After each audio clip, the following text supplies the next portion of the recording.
कहते हैं कि लोकतंत्र में बड़ी ताकत होती है। जनता का आक्रोश रातों रात सरकार गिरा सकता है, लेकिन अगर आक्रोश तथ्य विहीन हो और असभ्य हो तो गलत के साथ साथ सही भी स्वाह हो जाता है। सच एक ऐसे अंधकूप में डूब जाता है जहां न्याय की आवाज नहीं, सिर्फ शोरगुल और हाहाकार का अंधकार होता है। गया के मौजूदा हालात देखते हुए पूरे शहर में धारा 144 लगा दी गई है। कहीं भी 4 से ज्यादा लोग समूह में खड़े नजर आए तो उन्हें गिरफ्तार किया जा सकता है। शांति व्यवस्था बनाए रखने के लिए पुलिस ने जनता से अपील की है कि जरूरत ना होने पर वो घरों से बाहर ना निकले।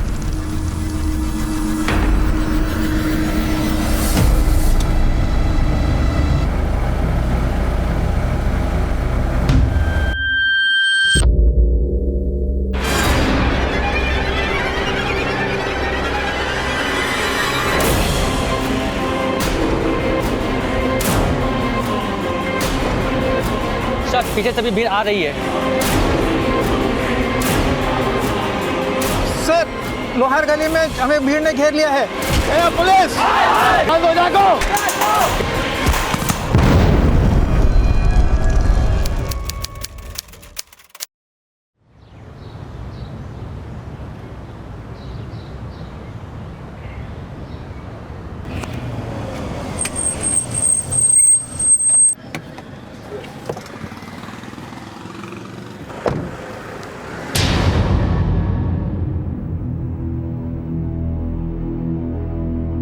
हम नीति सिंह।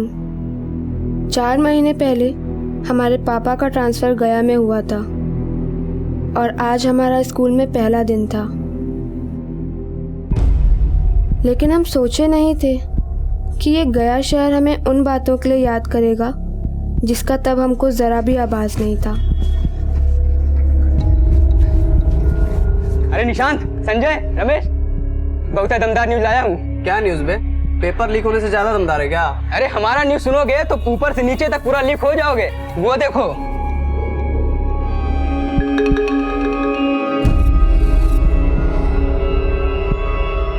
चपरासी बोला उसका बाप शिक्षा विभाग में अधिकारी है और बड़ी सी गाड़ी उसको छोड़कर गई है अभी।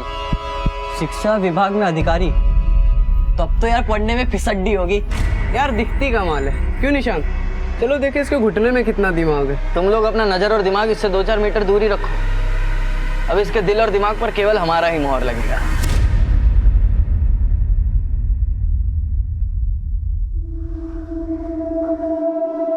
घबराओ नहीं बाला, निशांत भैया मुहर लगाने आए हैं। अरे काहे इसके माथे से पसीना छुड़ा रहे हो? इनकी मत सुनिए, अपना बताइए। नहीं, रैगिंग नहीं कर रहे हैं, इंट्रोडक्शन पूछ रहे हैं। माई सेल्फ पे बताइए ना थोड़ा सा।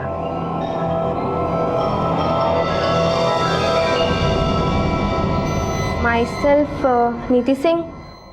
माई father's name is Prajapati Singh and I study in 9th standard. English फर्राटा है। आजकल की लड़की लड़का लोग को पीछे छोड़ रहा है। ये हमको बहुत बात है। लड़की आगे आगे, लड़का पीछे पीछे, 4-5 मीटर। अरे बस। इंग्लिश तो अच्छा है तुम्हारा नीति। अब देखते हैं कि मैथ्स कैसा है। बताओ 204 मीटर में कितना मिलीमीटर होता है?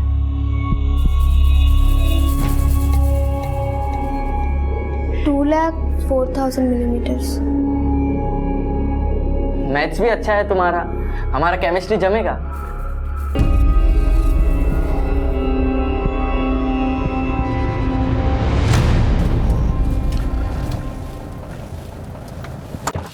जी, घोड़ा घास से दोस्ती करेगा तो खाएगा क्या मिश्रा जी? आपका सारा अर्जी मंजूर होगा, लेकिन जो लगेगा वो तो आपको देना ही पड़ेगा।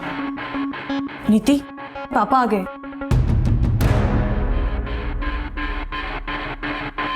अच्छा, हम रखते हैं। प्रणाम। नीति, कैसा रहा स्कूल का पहला दिन? अच्छा था। हमने तुम्हारे प्रिंसिपल से बात कर ली, तुम्हें वहां कोई दिक्कत नहीं हुई। लेकिन हाँ, किसी से ज्यादा घुलने मिलने की जरूरत नहीं है। हमें मालूम है कैसे लफंगे लोग भरे हुए हैं वहां। 1 साल काट लो, अगले साल किसी अच्छे स्कूल में एडमिशन करा देंगे तुम्हारा। जी।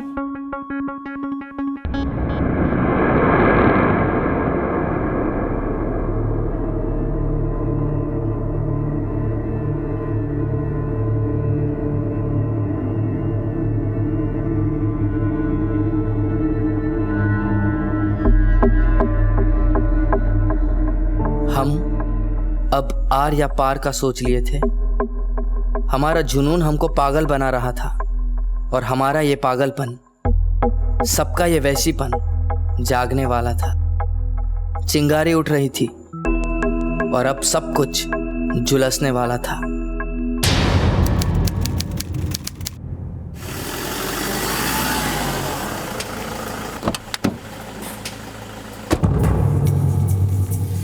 इंस्पेक्टर साहब, जल्दी से चलिए, हमारी बेटी का अपहरण हुआ है। अपहरण? हाँ, नीति नाम है उसका, ये उसका फोटो है। वो एक लड़का है निशांत, उसने और उसके लफंगे दोस्तों ने हमारी बेटी को उठाया। प्लीज कुछ कीजिए, हमारी बेटी सिर्फ 16 साल की है, पता नहीं क्या करेंगे उसके साथ। देखिए, हम तुरंत एक्शन लेते हैं, लेकिन पहले बताइए कि निशांत और उसके दोस्त है कौन? वो चारों लड़के नीति के स्कूल में पढ़ते हैं और कई दिनों से नीति को परेशान कर रहे थे।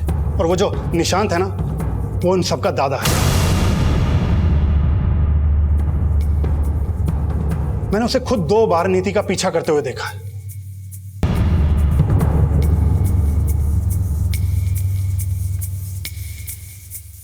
अगर वो लड़के आपकी बेटी को पहले से परेशान कर रहे थे तो आपने पहले एक्शन क्यों नहीं लिया? हमें क्या पता था वो उठा के ले जाएंगे। देखिए, आप टाइम बर्बाद मत कीजिए, जल्दी से हमारी मदद कीजिए। देखिए, हमें ये बताइए कि वो किडनैप कहाँ से हुई है? स्कूल से या? स्कूल से नहीं, रास्ते से उठाया। आज शाम जब मैं घर पहुंचा तो मुझे पता चला कि वो अपनी सहेली के घर पढ़ने गई थी। क्या तुम्हारा दिमाग खराब हो गया क्या? अंधेरा हो गया है और तुमने उसको सहेली के घर जाने दिया? अरे तुम्हें पता है ना वो लफंगे उसके साथ। अब देख क्या रही हो? फोन लगा उसको। जी।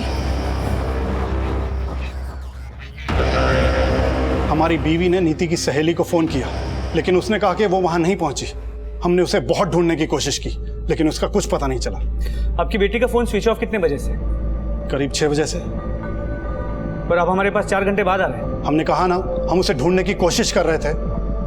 आपकी बेटी के फ्रेंड का नाम क्या है जिसके घर वो गई थी? आरती।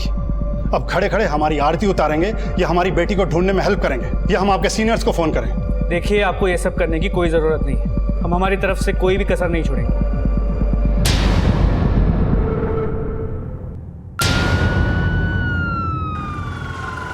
साहब, आजकल के लड़कों का कोई भरोसा नहीं। पढ़ने लिखने की उम्र में लड़की उठाने का काम करते हैं। माँ बाप को बच्चों से बातचीत करनी चाहिए ताकि उनको पता तो चले उनके दिमाग में क्या चल रहा है।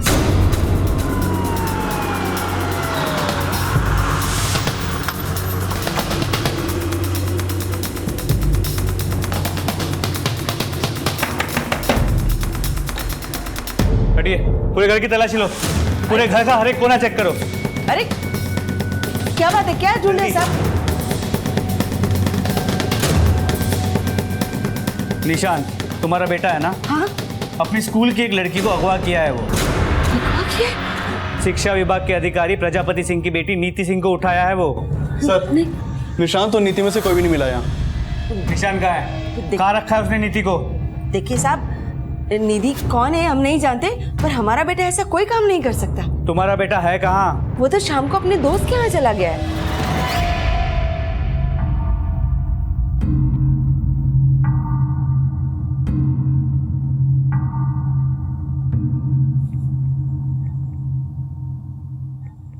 अरे क्या बात है, इतना सज धज के कहाँ जा रहे हो भाई? माँ कमल के घर पे जा रहे हैं, हमारे सारे दोस्त आएंगे वहाँ। थोड़े पैसे दीजिए ना हमें। पैसे का है? वो हम बाद में बताएंगे। ठीक है, तो पैसे भी हम बाद में दे देंगे। अरे माँ, पार्टी करने जा रहे हैं, अपने हिस्से के पैसे तो देने पड़ेंगे ना दोस्तों को, तो दीजिए ना थोड़ा सा पैसा। ले बेटा। थैंक यू माँ। शाम को घर से कितने बजे निकला हो? करीब 5 बजे। सर, ये प्रजापति जी की बेटी भी 5 से 6 बजे के बीच में गायब हुई थी। देखिए साहब, ये सब हम नहीं जानते। हमारा बेटा तो अपने दोस्त के यहाँ पार्टी करने गया है। दोस्तों के नाम, नंबर और पता हमें जल्दी बताओ। ठीक है, हम साहब से बात करते हैं। सर, समीर आरती की दोस्त नीति से मिला। उसने कंफर्म किया नीति आने वाली थी लेकिन नहीं आई। मतलब नीति का अपहरण नीति और आरती के घर के बीच के रास्ते से हुआ है। सभी जगह अच्छे से पूछताछ करो और पता करो कि निशान के बाकी दोस्त कहाँ हैं। सर।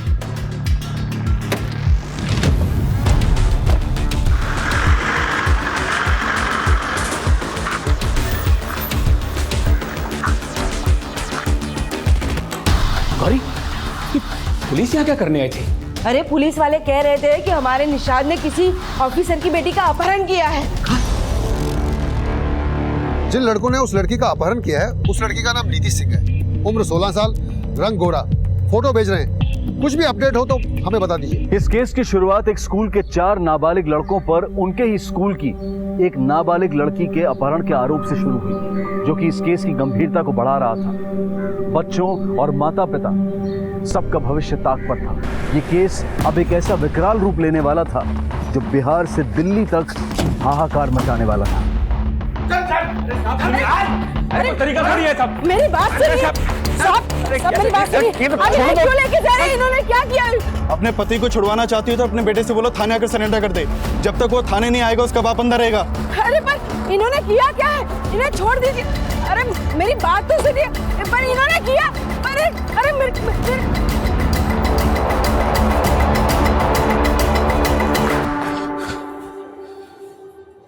देखिए साहब, हम कुछ नहीं जानते हैं। अरे हम खुद अपना बेटा के लिए परेशान।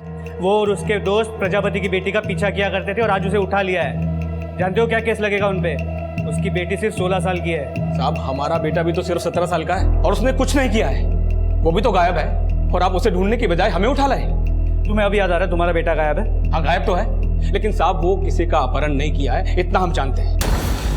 16 वर्षीय नीति के अपहरण की सभी संभावनाओं को खंगाला जा रहा था और 17 वर्षीय निशांत के दोस्तों के बाद अब निशांत के माता पिता भी पुलिस की रडार में थे। लेकिन रात भर की तलाश के बावजूद भी कोई लीड नहीं मिल पाई थी। सर हमने निशांत के दोस्तों के बारे में सब पता किया। चारों में बहुत गहरी दोस्ती है। सर ऐसे कैसे हो सकता है कि निशांत कुछ करे और उसके दोस्तों को पता ना हो?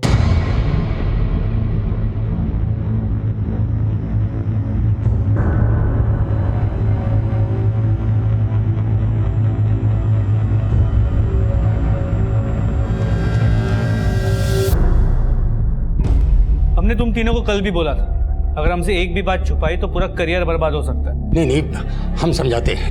देखो बेटा, निशांत के बहकावे में आके तुमने जो कुछ किया है बता दो साहब को। हमें नहीं लगता कि निशांत ने नीति का अपहरण किया होगा। अच्छा, क्यों? वो और नीति प्यार करते थे एक दूसरे से।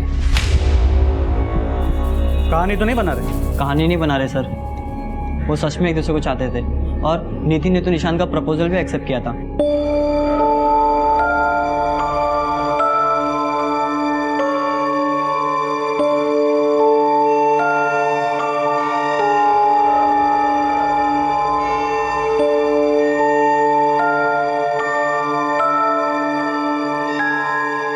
नीति, तुमने हमको जवाब नहीं दिया। निशांत जी देखिए, हम देखो मना मत करना, बहुत पसंद करते हैं तुमको। फिर से आप जल्दी ही उनमें दोस्ती हो गया। वो बहुत खुश थे एक दूसरे से दोस्ती करके।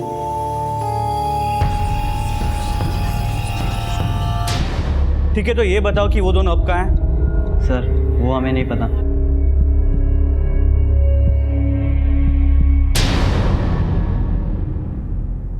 सर नीति और निशांत के कॉल रिकॉर्ड्स आए हैं। पता चला दोनों में काफी बातचीत होती थी। निशांत के दोस्तों का भी कहना है कि नीति और निशांत एक दूसरे को पसंद करते थे, पर कॉल रिकॉर्ड से भी यही बात सामने आ रही है। उन दोनों के फोन स्विच ऑफ कहाँ हुए? नीति का फोन कल शाम 5:30 बजे उसके घर के एरिया में ही बंद हुआ था और जब नीति का फोन बंद हुआ था तो निशांत का फोन वही एक्टिव था और फिर कल शाम 6 बजे निशांत का फोन हाईवे पे बंद हुआ था और नीति को आखिरी कॉल आरती का आया था। हाँ सर, निशांत और नीति अच्छे दोस्त हैं। कैसे दोस्त? सर वो एक दूसरे को पसंद करते हैं। नीति के फादर का कहना है कि निशांत ने नीति का अपहरण किया। नहीं सर, हमको वो सब नहीं पता कि वो क्या सोच रहे हैं, लेकिन जितना हम निशांत और नीति को जानते हैं, निशांत नीति का अपहरण नहीं कर सकता है। लेकिन हाँ, जब परसों उसके पापा स्कूल में उसे लेने आए थे तभी से वो बहुत घबराई हुई थी और अगले दिन स्कूल भी नहीं आई और फिर पता चला कि निशांत और नीति गायब है। सर मेरी स्कूल के प्रिंसिपल से बात हुई। परसों प्रिंसिपल ने प्रजापति को स्कूल में बुलाया था। सर मैंने प्रजापति जी को स्कूल बुलाया था ये इन्फॉर्म करने के लिए कि उनकी बेटी और निशांत के बीच में कुछ ज्यादा ही गहरी दोस्ती हो रही है। क्या हो रहा है? आपने नीति के फादर को सब कुछ बोल दिया, पर निशांत के पेरेंट्स को? सर निशांत के पेरेंट्स का नंबर मेरे पास नहीं था, लेकिन मैंने निशांत को वार्निंग दी थी कि वो अपने पेरेंट्स को ले आए। पुलिस को छोड़ना ही पड़ेगा रंजीत भाई साहब को। घबराइए नहीं भाजी, अगर पुलिस ने रंजीत भाई साहब को नहीं छोड़ा तो हम उनके नाक में दम कर देंगे। नीति और निशान के प्रिंसिपल और दोस्तों की बात है और उनके कॉल रिकॉर्ड्स, उससे तो यही लगता है कि इन दोनों के बीच में एफआईआर था। शायद निशान के घर वाले इस एफआईआर के बारे में नहीं जानते थे, लेकिन प्रजापति जानता था। फिर भी उसने पुलिस स्टेशन में आके कहा कि नीति को किडनैप किया गया है, जबकि ये केस इलोपमेंट है। सर, नीति का फोन उसके घर के एरिया में बंद हुआ था और उस समय प्रजापति भी वहीं था, और निशांत का फोन हाईवे की ओर जाते हुए बंद हुआ था। सर, इसमें कहीं प्रजापति की कोई चाल तो नहीं है? हो सकता है प्रजापति को ये पता चल गया हो कि नीति निशांत के साथ भागने वाली है और उसने उन्हें दोनों को गायब कर दिया अपनी इज्जत बचाने के लिए, और बाद में थाने में आकर गलत कंप्लेंट लिखवा दी कि निशांत ने नीति को किडनैप किया है।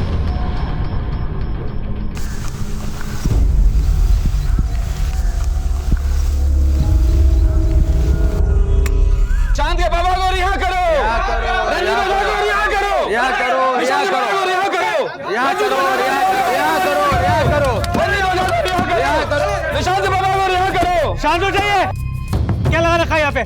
आपने बिना सबूत के निशांत के पापा को गिरफ्तार क्यों किया?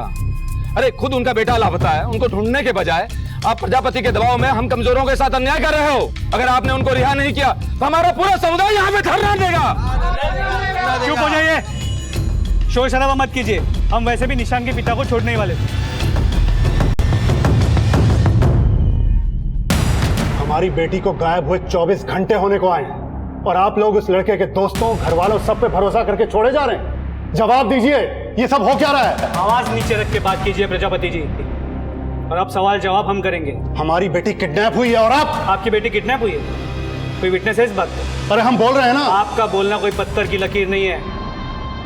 कहाँ रखा है आपने अपनी बेटी को और निशांत को? इंस्पेक्टर, ये क्या बकवास कर रहे हो तुम? बकवास आप कर रहे हैं। आप पहले से जानते थे कि आपकी बेटी का और निशांत का एफआईआर चल रहा है, लेकिन फिर भी ये बात आपने हमें नहीं बताई, और अब निशांत पे आरोप लगा रहे हैं कि उसने आपकी बेटी को किडनैप किया है। अगर उसने किडनैप नहीं किया तो हमारी बेटी है कहाँ? ये तो हम आपसे पूछ रहे हैं, कहाँ रखा है उसे? क्या हम गायब करेंगे अपनी बेटी को? आपकी बेटी और निशांत के एफआईआर के बारे में सुन के आपको गुस्सा आया होगा, और हो सकता है कि आप ही ने अपनी बेटी के साथ साथ निशांत को भी गायब कर दिया। बहुत तेज दौड़ रहे हो इंस्पेक्टर। हमारी बेटी का कोई अफेयर नहीं था। वो सिर्फ 16 साल की एक नासमझ लड़की है, और वो निशांत, वो उसे फुसला रहा था। ये बात आपने हमें पहले क्यों नहीं बताई? पहले जो बताया अब भी वही बोल रहा हूं। हम पर आरोप लगाने की बजाय हमारी बेटी को ढूंढने की कोशिश कीजिए। प्रजापति सिंह का रवैया अब इस केस में ऑनर किलिंग का एंगल खड़ा कर रहा था। लेकिन निशांत के माता पिता कितने पानी में थे? क्या वो नीति और निशांत की बढ़ती नजदीकियों से अवगत थे? नीति और निशांत के रिश्ते की जो कहानी उसके दोस्तों से पता चली थी, क्या उसमें कोई सच्चाई थी? नीति और निशांत को गायब हुए 3 दिन बीत चुके थे, और अब कुछ ऐसा होने वाला था जो कई बड़े अपराधों की चिंगारी भड़काने वाला था।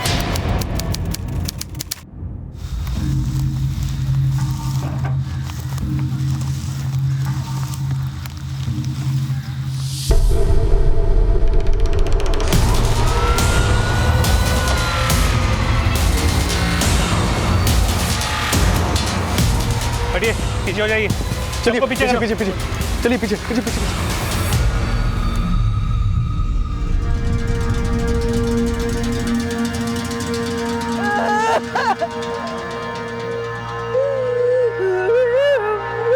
प्रकाश, आसपास चेक करो, बॉडी का सरिया और कोई सुराग मिल जाएगा। इंस्पेक्टर, हमने कहा था ना कि हमारे निशान ने कुछ नहीं किया, फिर भी आप उसके पापा को उठा के लेके गए। उस प्रजापति को क्यों नहीं उठाया? उसे नहीं मारा होगा मेरी बेटी को। नीति के अपहरण से शुरू हुआ ये केस अलॉपमेंट और अब ऑनर किलिंग का भी केस नजर आ रहा था। जैसे जैसे दिखाई दे रहा था वैसे वैसे सुनाई भी दे रहा था। लेकिन ये मामला अभी और भी ज्यादा चिंताजनक बनने वाला था, और इस मामले की गंभीरता को देखते हुए अब इस केस की अगुवाई गया के एसपी श्रीधर पांडे को सौंप दी गई।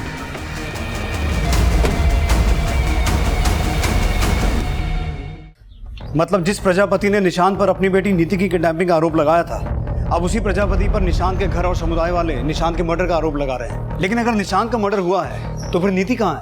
हो सकता है प्रजापति ने नीति को गायब किया। गायब तो उस लाश का सर भी है। सर, ये प्रजापति की चाल हो सकती है खुद को बचाने की, और वहाँ निशांत के घर वालों ने बॉडी को आइडेंटिफाई कर लिया है कि वो बॉडी निशांत की है। निशांत के परिवार और समुदाय की मांग ने अब ऐसा हाहाकार मचाया कि नीति के पिता शिक्षा विभाग ऑफिसर प्रजापति सिंह के खिलाफ अरेस्ट वारंट जारी कर दिया गया। एसपी साहब, वो लोग पागल हो गए हैं। हमने किसी का मर्डर नहीं किया है। किया नहीं है तो करवाया होगा। उस महानुभाव का नाम बताइए जिससे आपने कांड करवाया है। अरे आप समझ क्यों नहीं रहे हैं? हम एक इज्जतदार ऑफिसर हैं। आप पर आरोप भी बड़ा गंभीर है। नाम, इज्जत सब मिट्टी में मिल गया। यही सब सोचकर आप आवेश में आ गए ना। निशांत को तो मरवा दिया, अपनी सुपुत्री के साथ क्या किए वो बताइए। हमने कुछ नहीं किया। जब से उस लड़के का लाश मिला है ना, हमें तो खुद अपनी बेटी की फिक्र हो रही है। लेकिन जब निशांत के घर वाले अपने बेटे की फिक्र में घूम रहे थे तो आप निशांत पर यह आरोप लगा रहे थे कि उसने आपकी बेटी को किडनैप किया है। अब निशांत की लाश मिल गई तो आपको सुर बदल गया। हमारे शब्द मत पकड़ो, उसको पकड़ो जिसने हमारी बेटी को गायब किया है। पकड़ तो रखा है अफसर साहब, सिर्फ कबूल करवाना बाकी है। बहुत आदत है ना इन्हें ऊपर फोन लगाने की, ऊपर से लेकर नीचे तक नापो इन्हें। इससे पहले कि इनका वकील जमानत लेके आए, कबूलनामा छप जाना चाहिए। एसपी साहब। शुक्ला जी, इस प्रजापति के कॉल रिकॉर्ड्स क्या बताते हैं? कौन है जो इसके लिए कांड किया होगा? कॉल रिकॉर्ड्स तो बिल्कुल क्लीन है इसका, लेकिन आदमी बिल्कुल क्लीन नहीं लगता। लेकिन चार्जशीट बनाने के लिए इसके दाग तो ढूंढने पड़ेंगे। एक नाबालिग लड़के का मर्डर हुआ है और एक नाबालिग लड़की गायब है। अपने खबरी को ठीक से ब्रीफिंग दो। एक और एक दो नहीं तो 11 करो। ये मामला बहुत सीरियस होता जा रहा है। Okay sir.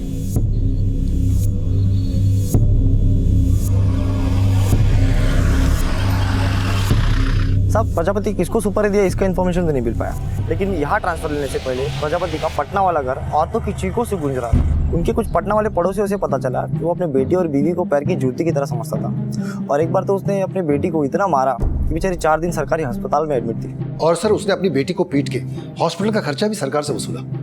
तो हो सकता है प्रजापति ने इसी बेरहमी से अपनी बेटी को मार भी दिया हो। शर्मा, तुमने मुझे बताया था कि नीति की दोस्त आरती ने बोला था कि नीति अपने फादर से डरती थी। एक बार आरती से दोबारा बात कर। हाँ सर, उस दिन नीति अपने पापा से बहुत डर रही थी। तो वो इसलिए डर रही थी क्योंकि प्रिंसिपल ने उसके पापा को निशांत और उसके अफेयर के बारे में बताया। तुम इसके बारे में पहले से जानती थी लेकिन हमें नहीं बताया। ऐसा और कुछ है जो हमें नहीं बताया? हमने आपसे और एक बात छुपाई है। जिस दिन नीति के पापा उसे लेने आए थे, उस दिन नीति ने हमें धीरे से आके बोला था, अगर हम कल स्कूल नहीं आ पाए तो निशांत को बता देना हम प्रॉब्लम में हैं। बस यही बोला था या और कुछ भी? बस यही बोला था सर। और जब अगले दिन नीति स्कूल नहीं आई थी तो हमने ये बात जाके निशांत को कह दी।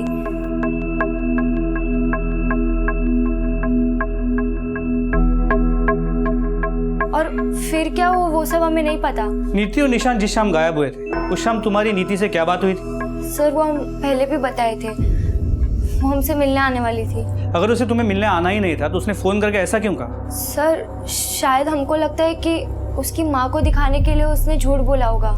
इस बार तो कोई झूठ नहीं बोल रही हो ना? नहीं सर, हम सच बोल रहे हैं।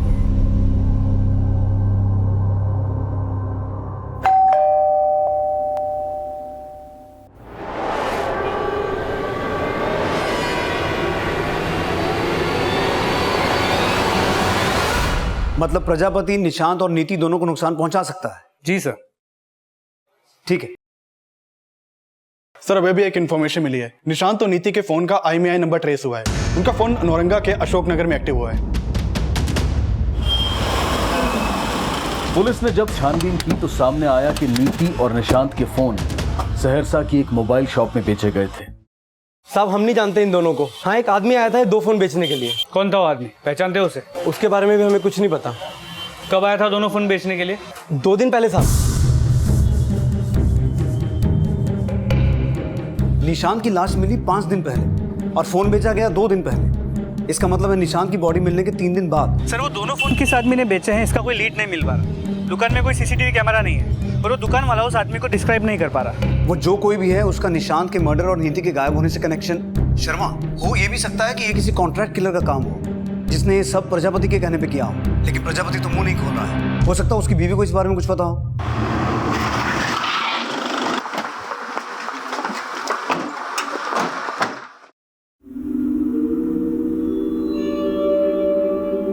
हमने सुना है कि आपके पति आपके साथ साथ अपनी बेटी पे भी हाथ उठाते थे। आप फिर भी उन्हें बचा रही हैं। आप जानती हैं ना, आपके पति ने नीति के साथ भी वही किया जो निशांत के साथ किया। नहीं। निशांत और नीति के गायब होने से 1 दिन पहले आपके पति को नीति के अफेयर के बारे में पता चल गया था।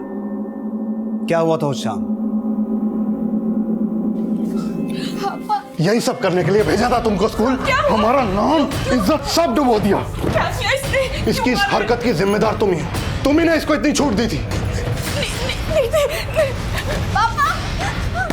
पापा! आज से इसका घर से बाहर निकलना बंद, और अगर तुमने ज्यादा ममता दिखाई ना तो मुझसे बुरा कोई नहीं होगा। आप कुछ बोल क्यों नहीं रही है? क्या किया आपके पति ने? नीति के साथ क्या हुआ? निशांत को कैसे मारा गया?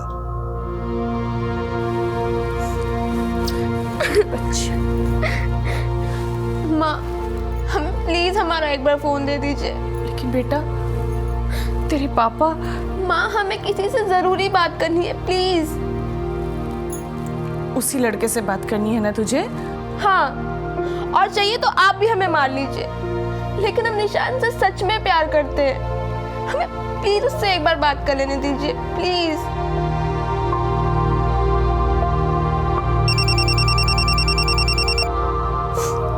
हेलो आरती। ठीक है माँ, हमें आरती के घर जाना है। झूठ मत बोल, तू कहीं बाहर नहीं जाएगी। नहीं तो तेरे पापा। माँ, हम उनके आने से पहले आ जाएंगे, प्लीज हमें जाने दो। ठीक है, लेकिन सुन, उनके आने से पहले वापस लौट आना।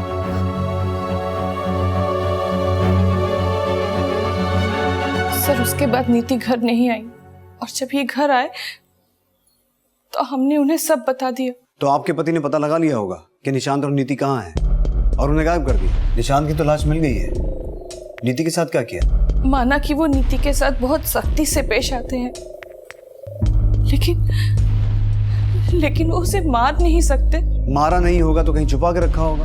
हमें कुछ नहीं पता, बस आप हमें हमारी बेटी ढूंढ दीजिए। हमें उसकी बहुत फिक्र हो रही है। नीति अब कहां थी, अब भी पहेली बनी हुई थी।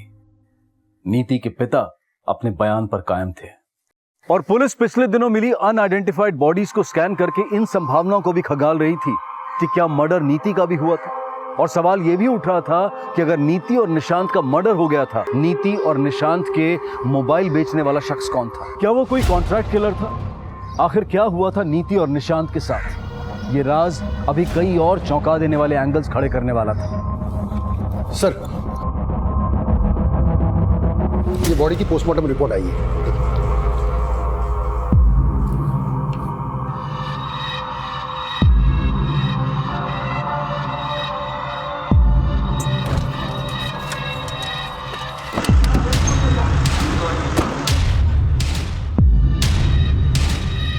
सर, इस लड़के की मौत गला दबाकर हुई है। पहले से मारा गया होगा और फिर उसका सर काट दिया गया होगा। इस लड़के की उम्र करीब 20 से 22 साल होगी। आर यू श्योर कि उसकी उम्र 20 से 22 साल ही होगी? क्योंकि निशांत की उम्र तो 17 साल की थी। ये sir, I am very much sure. ये जो बॉडी है वो एक एडल्ट बॉडी है, और इस लड़के की उम्र 20 साल से कम तो हो ही नहीं सकती। मतलब ये बॉडी निशांत की नहीं है, और अगर ये बॉडी निशांत की नहीं है तो उसके घर वालों ने ये बात क्यों मानी कि ये बॉडी उसकी है? सर, या तो वो लोग झूठ बोल रहे हैं या फिर उन्हें गलतफहमी हुई है। दोनों संभावनाएं हो सकती हैं, लेकिन सवाल यह है कि अगर वो बॉडी निशांत की नहीं है तो फिर किसकी है? प्रकाश, तुम ये पता लगाओ कि 20 से 22 साल के किसी लड़के की कहीं कोई मिसिंग कंप्लेंट फाइल हुई है। और शर्मा, तुम निशांत के घर वालों से मिलो, उन्हें ये कहो कि उस बॉडी के डीएनए से हमें उनका डीएनए मैच करवा के देखना है। देखो उनका क्या रिएक्शन सामने आता है। जी सर।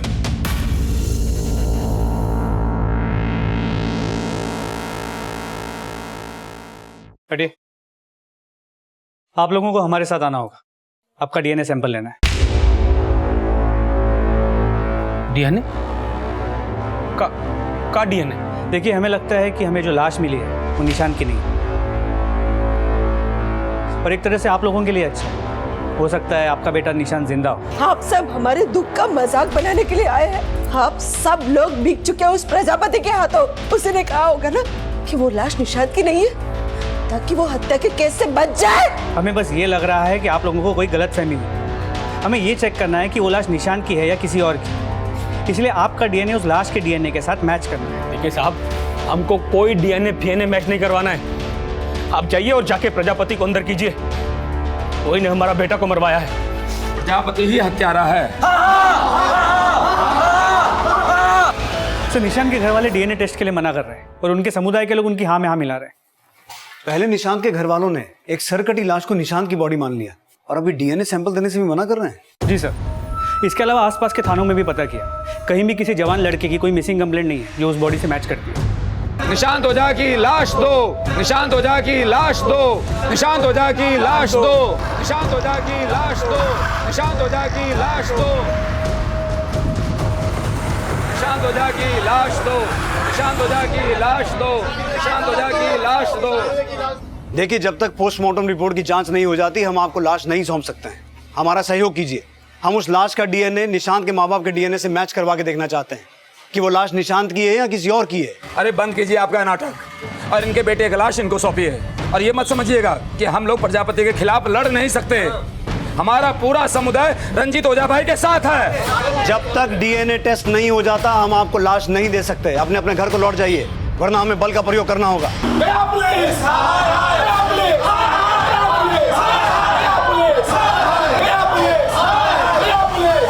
सर, ये हंगामा निशांत की फैमिली की कोई चाल हो सकता है वो लोग ये जानते हैं कि निशांत और नीति कहाँ है, और निशांत को प्रजापति के एलिगेशन से बचाने के लिए उन्होंने ये उल्टा दाव खेला। कहानी कुछ भी हो सकती है शर्मा। अगर निशांत के परिवार वाले डीएनए टेस्ट नहीं करवा रहे हैं तो तुम लोग ये पता लगाओ कि अगर निशांत नहीं मारा गया तो वो डेड बॉडी किसकी थी, और निशांत और नीति का उस डेड बॉडी से क्या कनेक्शन हो सकता है। Okay sir.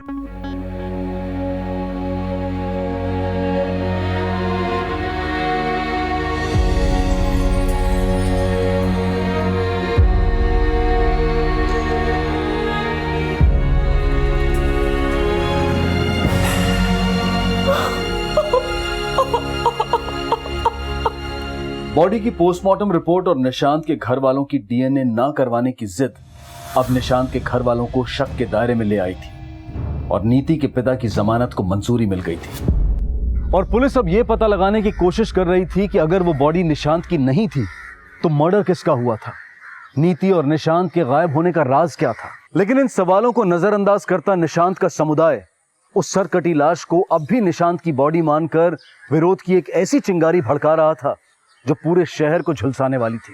रंजीत और उसके मरे हुए बेटे को हमारे समुदाय की मदद चाहिए। पुलिस की मनमानी और अन्याय नहीं चलेगी। हमारे समुदाय की इज्जत की रक्षा के लिए आप सबको आगे आना होगा।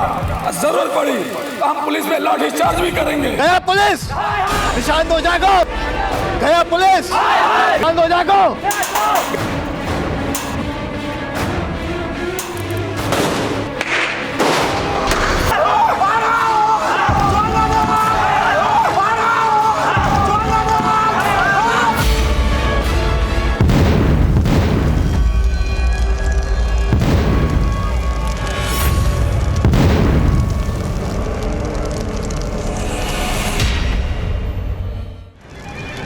जल्दी से गाड़ी पीछे लो।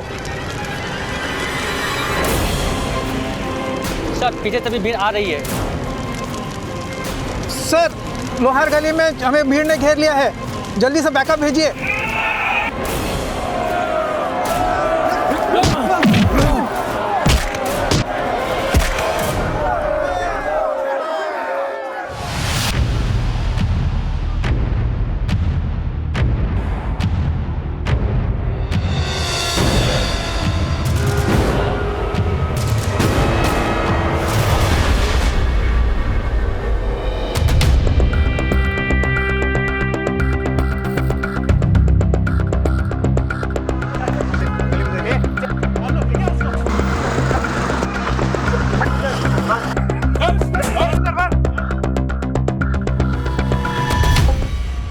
इतनी रात हो गई है, अकेले हैं आप, थोड़ा संभल के आइएगा। अरे तुम्हारे सैया दरोगा तो डर काहे का, 30 साल से सर्विस में है, आज तक कुछ हुआ जो अब होगा। तुम चिंता ना करो, हालात सब काबू में है। अच्छा ठीक है, रखती हूँ अब फोन, जल्दी आइए।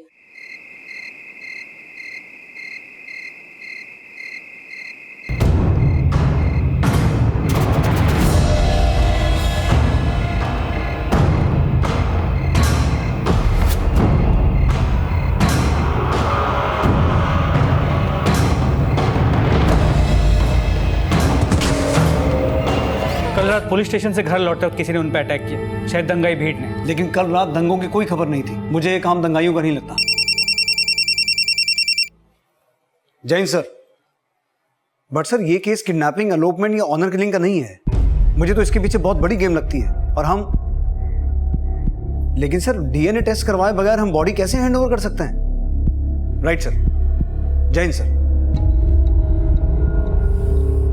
निशांत के घर वालों को बॉडी हैंड ओवर कर दो। लेकिन sir, I know Sharma, DNA test is important, but right now peace is our priority. DNA sample preserve करवाओ और बॉडी हैंड ओवर कर दो। Sir,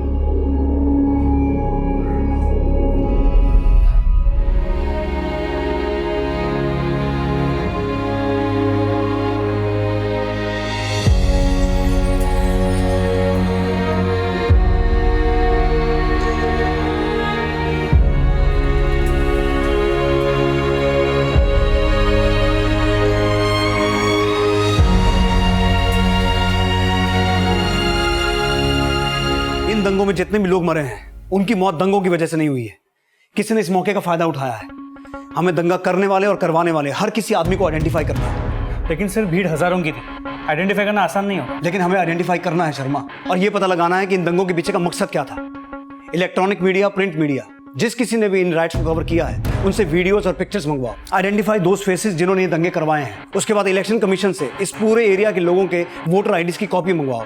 match those faces. और सबसे जरूरी बात ये पता लगाना है कि अगर वो डेड बॉडी निशांत की नहीं थी तो मारा कौन गया, और निशांत और नीति वो दोनों कहाँ हैं, उनके साथ क्या हुआ। सब भड़काने वाले चेहरों की पहचान करके जो बेहद चौंका देने वाली थी।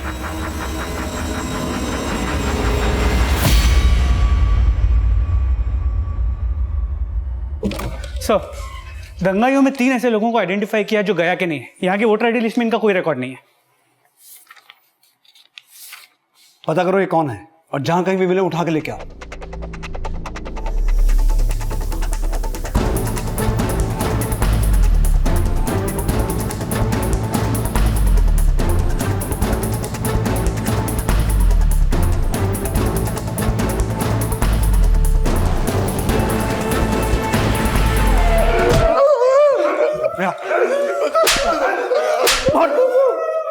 क्यों किया है दंगा? किसके कहने पर करवाया? साहब, हमें फौजी भैया बोले थे साहब, बोले थे तोड़फोड़ कर दी, 1-2 लोगों को मारना है, पुलिस स्टेशन और कोर्ट में आग भी लगानी है साहब।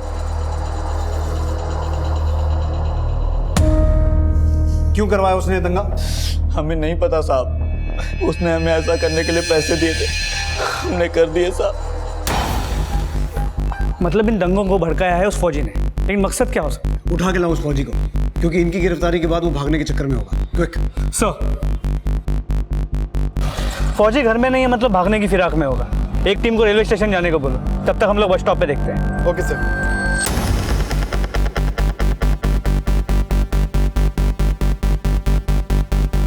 सर वो देखिए, ये तो फौजी है।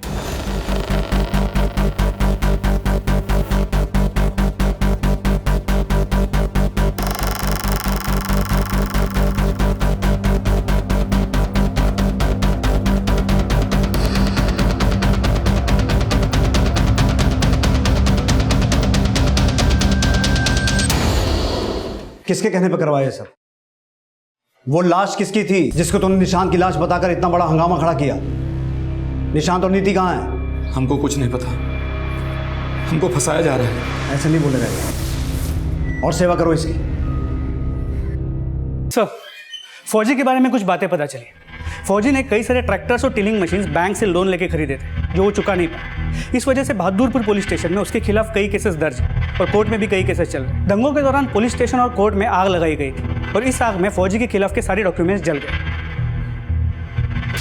सिर्फ अपने खिलाफ केसेस के डॉक्यूमेंट्स खत्म करने के लिए तूने इतना बड़ा दंगा करवाया? कुछ पता भी है कितने लोग मारे गए, कितने घायल हुए? आप कुछ भी बोलिएगा और हम मान लेंगे, हमने ऐसा कुछ भी नहीं किया। आखिरी मौका दे रहा हूं, सच सच बोल। वो लाश किसकी थी बता, जिसको तूने निशांत की डेड बॉडी बताकर इतना बड़ा दंगा करवाया? हमको मारकर आप हमारे ह्यूमन राइट्स का उल्लंघन कर रहे हैं। इतने लोगों को मरवाने के बाद तुझे अपने राइट्स याद आ रहे हैं? इससे पहले मेरा दिमाग खोल जाए, अपना मुंह खोल दे। हम सच कह रहे हैं सर, हमारा कोई हाथ नहीं है, कहीं उस सरकटी लाश के पीछे, नहीं निशांत और नीति के गायब होने में। हम तो बस अपने कुटुंब के लिए आवाज उठा रहे थे। आवाज उठा रहा था। लेकिन फौजी एक शातिर क्रिमिनल था और पुलिस उससे कुछ भी कबूल करवाने में सफल नहीं हो पाई थी। केस डेड एंड पर नजर आ रहा था। लेकिन वो सरकटी लाश किसकी थी? उसे निशांत की लाश मनवाने का मकसद क्या फौजी के अपराधों से ही जुड़ा था, या फिर इसमें निशांत के घर वालों की भी कोई भूमिका थी? या फिर नीति के पिता के खिलाफ कोई साजिश? क्या नीति और निशांत जिंदा भी थे या फिर राज कुछ और ही था? अरे हम तो है कानी बुद्धि के, तुम्हारे दिमाग को क्या हुआ था? लोग थूक रहे हैं, हमारे मुंह पर थूक रहे हैं लोग। हमारी बात सुनिए ना, हम पुलिस के पास चलते हैं, वही ढूंढेंगे हमारे निशान। कहीं जाने का जरूरत नहीं है, हमारा वो मान लिया था ना, हमारा ही समझो उसको।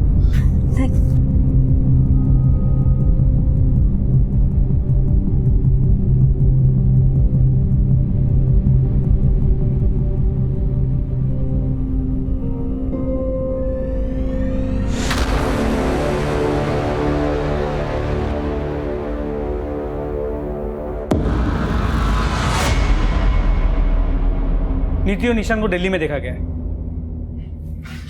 दिल्ली चलने की तैयारी करो।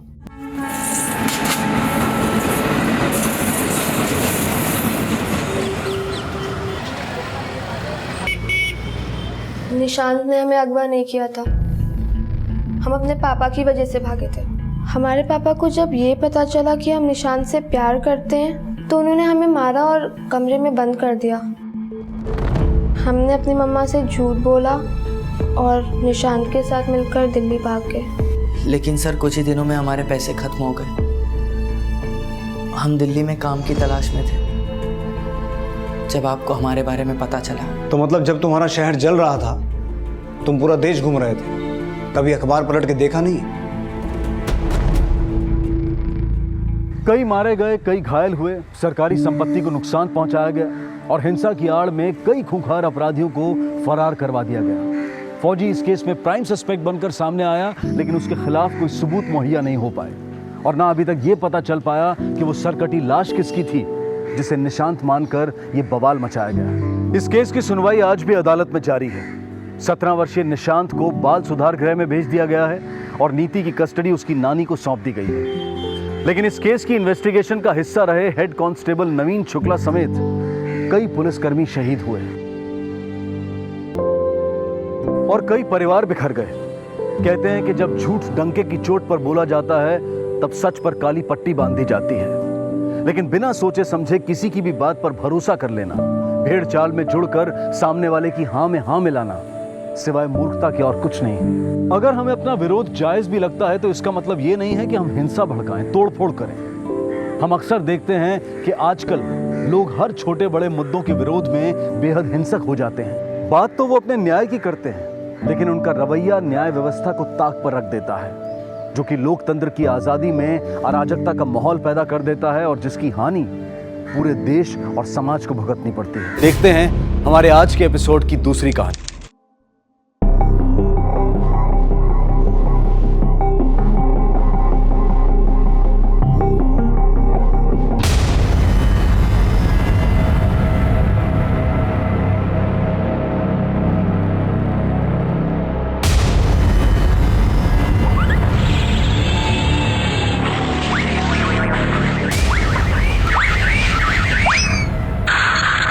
टीवी, हाँ जब देखो टीवी टीवी। मामा छोड़ो प्लीज, मुझे दर्द हो रहा है। अरे अगर हमारे माँ बाप ने हमें पढ़ाई लिखाई कराई होती ना तो इस घर में हम अपना माथा नहीं फोड़ रहे होते। इसलिए तुमको समझाते हैं, अगर 4 अक्षर पढ़ लोगी ना तो दुनिया सलामी ठोकेगी तुम्हें। हमें सलामी नहीं चाहिए, हमें टीवी चाहिए। सुभान लड़ती हमसे। हाँ चलो आओ यहाँ पर, जब देखो टीवी टीवी टीवी। परेशान हो गए हम तुम्हारी टीवी से, लेकिन तुम्हें समझ नहीं आते। बैठो चलो पढ़ो यहाँ पर। क्या कर रही हो? ऐसा लगता है एक दिन इसकी जान लेके रहोगी तुम। अरे तो मम्मी हमारी बस। कोयल बेटा तुम बिल्कुल चिंता मत करो, चलो हमारे साथ मंदिर चलो। हाँ पर माँ जी हमारी बात तो सुनिए आप एक बार के लिए। बिल्कुल चिंता मत करना, हम है ना तुम्हारे साथ। चलो मंदिर जाएंगे।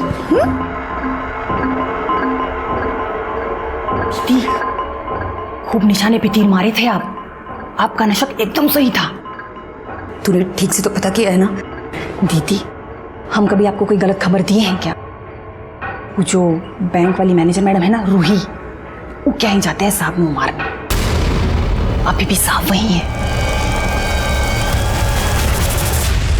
अरे बस करना, कितना साफ करेगी? वैसे भी लिपस्टिक का दाग तो मिटा देगी, बाकी लव बाइट्स का क्या करेगी? इलेक्शन शुरू होने वाले हैं और तुम्हें टिकट मिलने के चांसेस हैं, इसलिए मैं नहीं चाहती कि मेरी वजह से कोई भी प्रॉब्लम हो। मेरे साथ भले तुम जितनी मर्जी डर्टी पिक्चर बना दो, लेकिन लोगों के सामने तुम्हारी इमेज एकदम क्लीन होनी चाहिए, समझे? मतलब खूबसूरत तो तुम है ही, बाकी दिमाग भी बहुत चलता है मेरा। हाँ? अच्छा, तो मैं तुम्हें पसंद हूँ? बार बार बोल के बताई जाए जरूरी नहीं होता है ना, भावनाओं को समझो। तो अच्छा चलो यही बता दो, मैं तुम्हें ज्यादा पसंद हूँ या फिर तुम्हारी बीवी?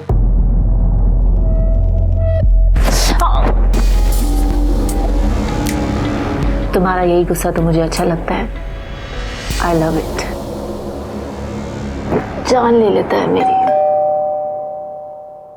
अब इस टाइम कौन आ गया?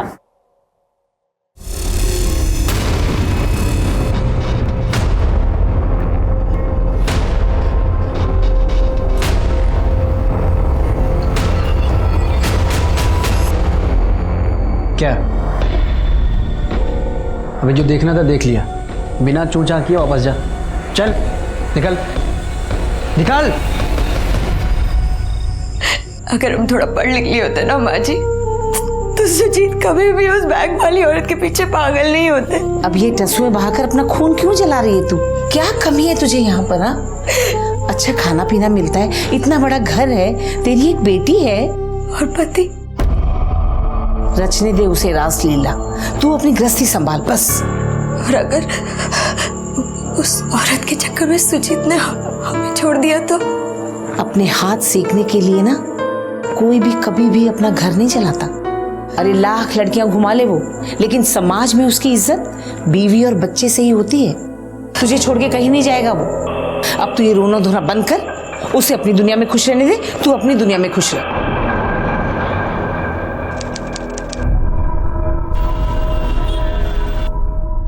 अरे बहू, हम जरा मंदिर जाके आ रहे हैं।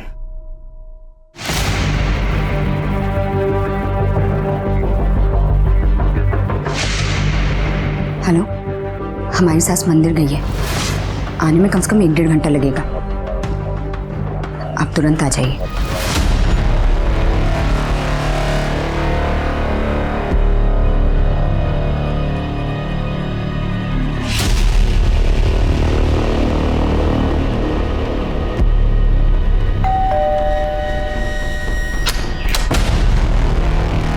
अभी नहीं, घर पे कोई है, बाद में आना।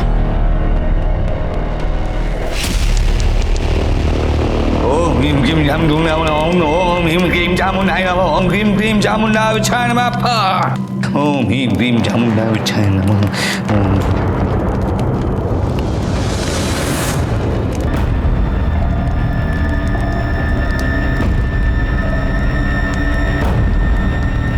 जब तक हमारी जिंदगी से एक कांटा नहीं निकल जाता, तब तक हमें कोई भी चीज सुख नहीं देगी। हम पर भरोसा रखो, वो जरूर मरेगी।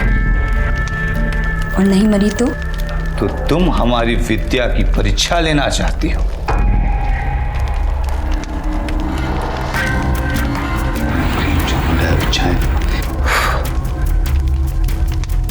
इससे अपनी थोड़ी सी उंगली काटो, परिणाम तुम्हारे सामने होगा।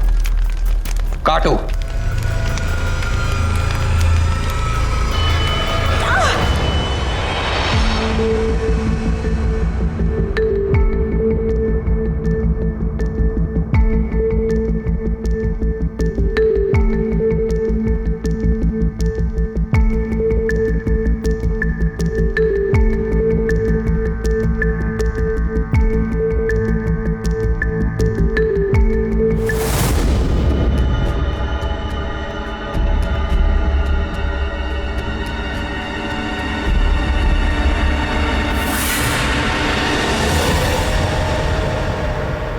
अरे इसको इससे गुनाह करो और इसमें जोड़ दो, इतना तो आसान है। क्या मम्मी आप कुछ भी पढ़ा रहे हो? अरे पर खाने में कड़ी चावल बनाए हैं, आपको पसंद है ना? अरे तुम हमारी पसंद की चिंता रहने दो, वो हम देख लेंगे। तुमको इस घर में सब कुछ खाने पीने को मिल रहा है ना, तो जो मर्जी बना के खाओ, लेकिन हमारा दिमाग ना खाओ तुम।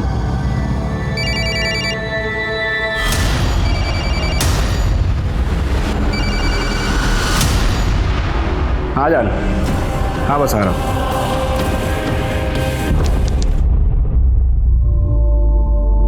बाय दादी। बाय बेटा। हाँ जी, आप मैनेजर को फ़ोन कर लीजिए, बुकिंग का वही देखेगा। हाँ जी, क्या? हाँ, पेमेंट का भी वही। हाँ ठीक है, ठीक। हाँ, डेट सेम डेट जी जी, ठीक। देख बेटा, हम तुम दोनों के बीच में बोलते तो नहीं है, लेकिन एक बात बताएं, कल तुम्हारे जाने के बाद दीवार पे सर मार मार के इसने अपना सर फोड़ लिया। वो तो भगवान का शुक्र है कुछ हुआ नहीं, लेकिन कल अगर कुछ कर बैठेगी तो क्या करेंगी? तुम परेशान ना हो माँ, हमको पता है बहुत ज्यादा नौटंकी कर रही है आजकल। श्याम जी, एक बार गाड़ी रोक दीजिए। क्या हुआ मैम? मैडम, हम स्कूल के लिए लेट हो जाएंगे। हाँ हाँ ठीक है, लेकिन मुझे इसका टिफिन तो चेक करने दीजिए। इसने टिफिन रखा भी है या नहीं रखा, वरना स्कूल वापस आना पड़ेगा देने।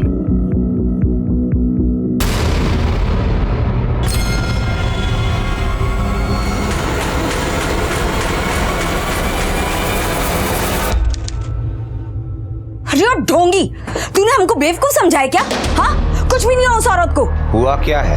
होना क्या था, गुस्से में आके हमने अपना सर दीवार पे फोड़ दिया। हमारा सर तो सूज गया, लेकिन एक खरोच तक नहीं आई उस औरत को। हमने देखा है। बेवकूफ तो तुम हो ही। हमने अपनी विद्या के माध्यम से तुम दोनों की आत्माओं को जोड़ा था। तुम्हें जितनी बार उसे कष्ट देना है, उतनी बार अपनी आत्मा को उसकी आत्मा से जोड़ना पड़ेगा, और उतनी बार हमें तुम दोनों की आत्माओं को जोड़ने के लिए पूजा करनी पड़ेगी।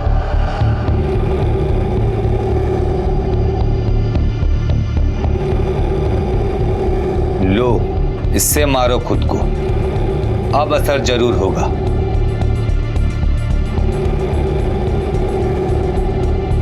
अरे ओ बाबा, अगर असर नहीं हुआ तो सारे पैसे वापस। भरोसा रखो।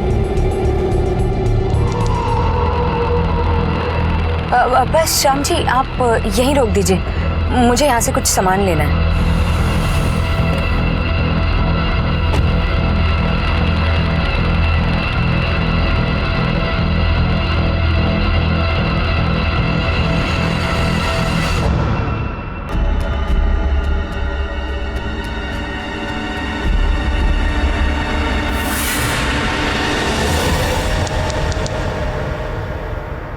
कोयल बेटा, शाम को लौटते हुए इसे ले भी आऊंगी, ठीक है?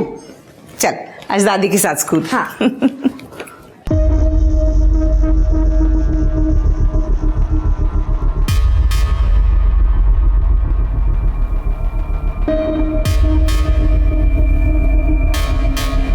आ जाओ, जल्दी आना, घर में कोई नहीं है।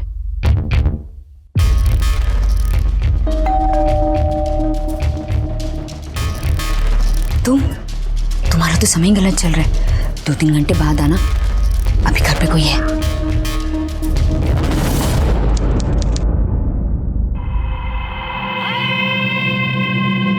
अरे बाबा, अब आप ये रस्सी का क्या कर रहे हैं? फांसी का फंदा बना रहे हैं। फांसी का फंदा? आप ना बस यहाँ बैठ के ये इड़म गिड़म करते रहिए। आपको लगता है फांसी का फंदा बनाने से वहां उस रूही की मौत हो जाएगी? नहीं, फंदा बनाने से नहीं, तुम्हारे इस फंदे को गले में डाल के लटकने से वो जरूर मर जाएगी। क्या आपका दिमाग खराब हो गया है क्या? आपको लगता है अपनी सौत को मारने के लिए हम खुद अपनी जान देंगे? तुम्हें जान नहीं देना है, तुम्हें बस इस फंदे पर लटकना है। तुम्हारी जान जाए इससे पहले हम तुम्हें बचा लेंगे। अब तक सब कुछ सच हुआ है ना, भरोसा रखो। आओ, इस स्टूल पर खड़ी हो जाओ। पर आपने तो पूजा की ही नहीं। ये सिर्फ अभ्यास है। हम ये सुनिश्चित कर लेना चाहते हैं कि इससे तुम्हारी जान को खतरा तो नहीं है। खड़ी हो जा स्टूल पर।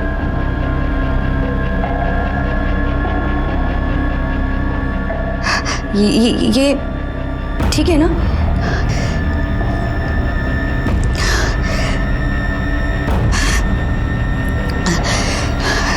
ठीक है, आप स्टूल हटा सकते हैं।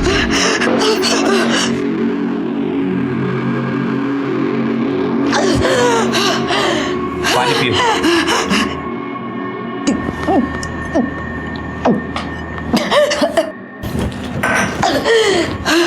वाकई में बहुत बहादुर हो। तुम सचमुच अपनी सौत से छुटकारा पाना चाहती हो। तुमने आज वो कर दिखाया है जिसे करने के लिए अच्छे अच्छे की आत्मा कांप जाती है। लेकिन तुम्हारे गले का निशान? कोई देखेगा, कोई पूछेगा तो? अगर कोई हम पे ध्यान देता तो ये सब करने की हमें जरूरत ही क्या थी?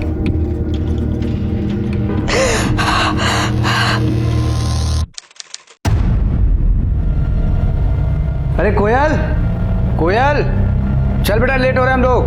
प्लीज मम्मा चलो ना हमारे साथ प्लीज। कोयल, उसको नहीं आना तो छोड़, तू चल मेरे साथ, जिद मत कर। निकालो यार गाड़ी तुम।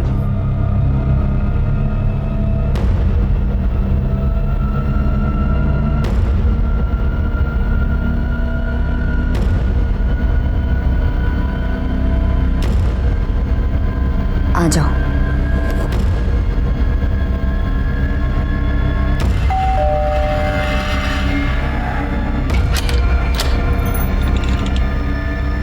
चिंता मत करो, आज जाने के लिए नहीं कहूंगी।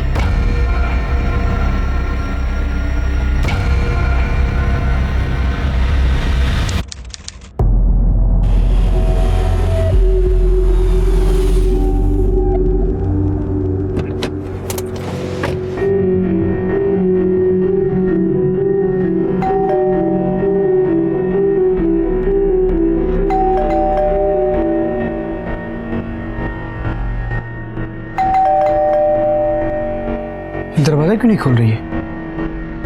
सो गई है क्या? पता नहीं। आपके पास दूसरी चाबी है क्या? हाँ।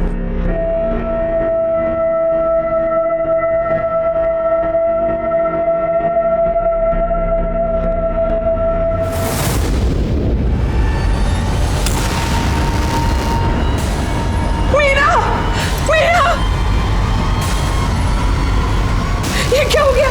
मीना,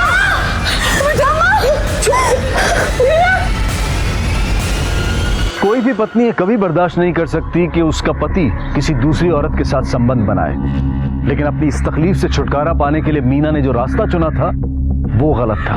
मीना अंधविश्वास में पड़कर अपने आप को चोट पहुंचा रही थी ताकि वो रूही को दर्द दे सके। मीना एक तांत्रिक के साथ मिलकर रूही को मारना चाहती थी, लेकिन इसके विपरीत अब वो खुद अपनी जान गंवा बैठी थी।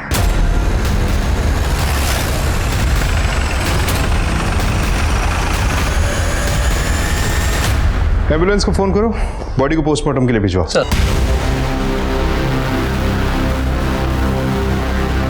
कैसे हुआ ये सब?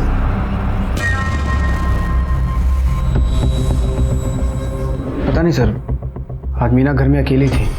हम सब होटल गए थे, मतलब हमारा अपना होटल है, वहाँ पे एक जानने वाली की सगाई थी, हम लोग वहाँ गए थे। मीना की तबीयत खराब थी इसलिए हमारे साथ नहीं आ पाई थी। अभी थोड़ी देर पहले हम लोग वापस आए तो दरवाज़ा अंदर से बंद था। माँ के पास दूसरी चाबी थी, उससे हम लोग दरवाज़ा खोल के अंदर आए तो ये पंखे से लटक रही थी। फिर हमने आपको फ़ोन किया सर। आपकी बीवी किसी तनाव में थी या कोई परेशानी? नहीं सर, ऐसी कोई बात नहीं थी। सर बॉडी पे कोई चोट का निशान नहीं है, लेकिन गले पर ऐसे का निशान है सर। दरवाज़ा अंदर से बंद है, कोई फोर्स्ड एंट्री नहीं है, मतलब बाहर से कोई नहीं आया। मिश्रा, आसपास जितने भी हार्डवेयर स्टोर हैं उनसे पता करो कि ये रस्सी कब और किसने खरीदी, और पूरे घर की अच्छी तरह से तलाशी लो। देखो कोई सुसाइड नोट मिलता है क्या? सर। ठीक है।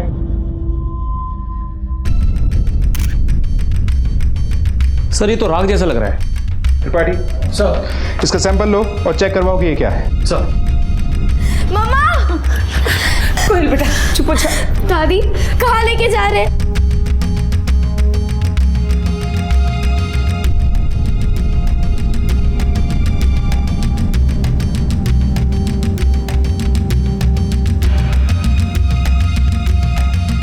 ये कौन है?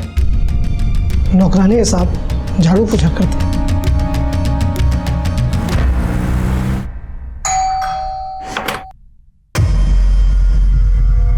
तुम? और क्या हालचाल? तुम्हारी बीवी मर गई, तुम यहाँ क्या कर रहे हो? अरे यार तुम सवाल जवाब करके मेरा दिमाग खराब मत करो। पुलिस वालों ने ऐसे दिमाग की दही कर रखी। क्या हुआ, कैसे हुआ, क्यों हुआ, किसने किया? अबे तुम पुलिस वाले पता करो ना किसने किया है। दिमाग खराब कर दिया है मेरा। वैसे ये सवाल तो मैं भी करना चाहती हूँ कि ये सब हुआ कैसे? वो खुद मरी या फिर? हमारे रास्ते का काटा थी, हट गई ना। अब वो खुद मरी कि किसी और ने मारा, क्या फर्क पड़ता है?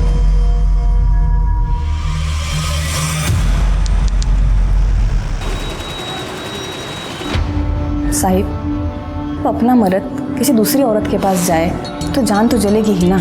हम ही बताए थे दीदी को कि वो साहब वो रूही मैम के पास जाते हैं। दीदी फनफना कर गई थी उसके घर वो दिन, लेकिन फिर साहब डांट कर भगा दिए। तो बहुत बड़ा तमाशा करके आई थी अगले दिन दीदी। दीदी, दीदी सुनो तो। दीदी, रूही बड़ा बखेड़ा हो जाएगा, रहने दीजिए, और साहब भी बहुत गुस्सा करेंगे। चुप मिस्टर मिश्रा की फाइल है, इसे सबमिट कर दो, ठीक है? तू बैंक मैनेजर है ना? देखो तो सुंदर भी बहुत है, तो फिर इधर उधर मुंह क्यों मारती फिरती है? ज्यादा आग लगी है तो शादी कर ले, या फिर कहीं और जाकर अपनी आग बुझा, लेकिन हमारा घर बर्बाद करना बंद कर। Shut up you chief women, तुम्हें अंदर किसने आने दिया? अच्छा, जब अपना मुंह काला कर रही थी तब तुझे शर्म नहीं आई, और अब अपना काला मुंह दिखाते हो तो शर्मा रही है? अरे बेइज्जती क्या होती है ये मैं तुझे अब बताऊंगी। सिक्योरिटी! ये क्या तू यहाँ 2 टके की नौकरी कर रही है? क्यों समय बर्बाद कर रही है? एक काम कर, धंधा कर ले जाके, पैसा भी बहुत कमाएगी और तुझे मजे भी बहुत आएंगे, लेकिन हमारे पति की तरफ आंख उठाकर भी मत देखना। तुम्हारी मैडम ने इतना तमाशा किया, वो रूही, उसने कुछ नहीं कहा? साहब वो जानती थी कि मालिक के होते हुए उसे कुछ कहने की जरूरत ही नहीं थी। हमारी बेइज्जती करा के आई है। एक बात कान खोल के सुन ले, तू औरत है और हम मर्द हैं, हम एक नहीं 100 के साथ सोएंगे। अरे क्या कर रहा है? छोड़ उसे, हट जा इधर से। उस दिन के बाद तो साहब दीदी पर मातम सा छा गया था, ना बोलती थी ना अपनी सुध लेती थी, लेकिन पिछले 1-2 महीने से उनके चेहरे पर रौनक आ गई थी। तो क्या मीना के पति सुजीत ने उस रूही से मिलना छोड़ दिया था? नहीं साहब, तो छुट्टे सांड की तरह हो गए थे। उनको किसी का डर नहीं लगता था, रोज जाते थे रूही मैम से मिलने। दीदी तो एकदम पगला सी गई थी। हाँ जान, हाँ शाम को आऊँगा मिलने। अरे पक्का आऊँगा, हाँ।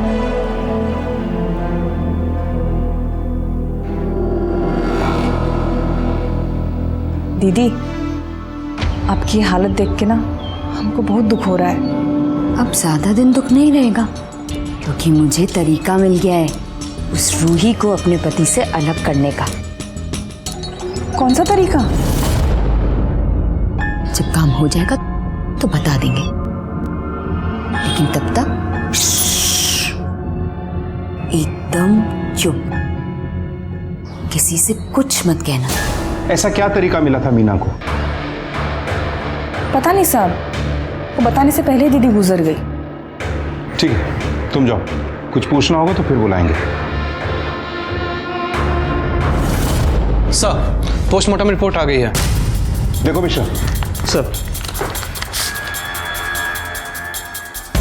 सर, इस पोस्टमार्टम रिपोर्ट के हिसाब से मीना की मौत 1 बजे से 4 बजे के बीच में हुई है, और सर पर 2 महीने पुरानी चोट के निशान भी हैं। सर ये देखिए, वोकल कॉर्ड पे अंदरूनी इंजरी के निशान है, और सर ऐसे ही निशान 2 महीने पहले के भी हैं। सर हो सकता है कुछ दिन पहले भी उसने सुसाइड अटेम्प्ट किया। बॉडी में कोई नींद की या बेहोशी की दवा मिली? सर बॉडी तो एकदम क्लीन है। इसका मतलब है कि मीना ने सच में सुसाइड अटेम्प्ट किया है, लेकिन मीना ने कोई सुसाइड नोट नहीं छोड़ा। आमतौर पे सुसाइड करने वाले विक्टिम सुसाइड नोट जरूर छोड़ते हैं। उस रस्सी के बारे में कुछ पता चला? नहीं सर, पूछताछ जारी है। जरा इसके पति के बारे में भी पता करो। सुजीत के मुताबिक उस दिन वो होटल में था, वहां का सीसीटीवी फुटेज चेक करो, देखो वाकई वहां था या नहीं। सर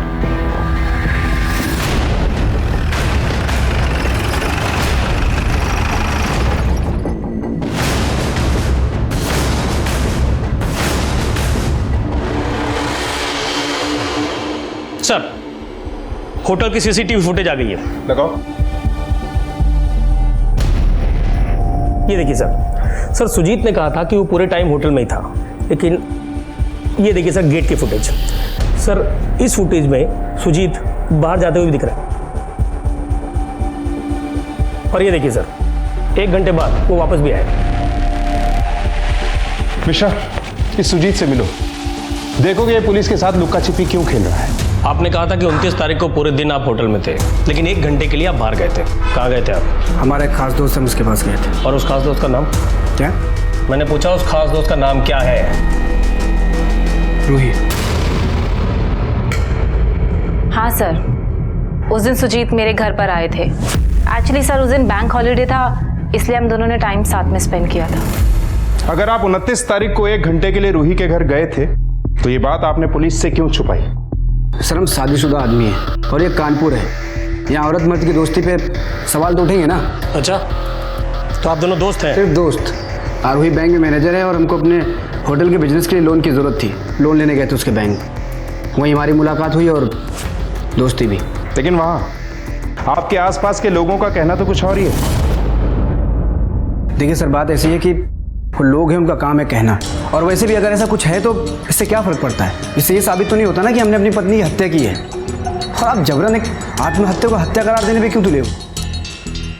ठीक है, आप जा सकते हैं।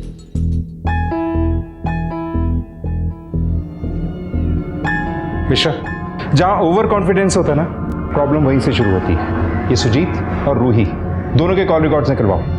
देखो कि उस दिन इन दोनों की लोकेशन क्या थी। Okay sir.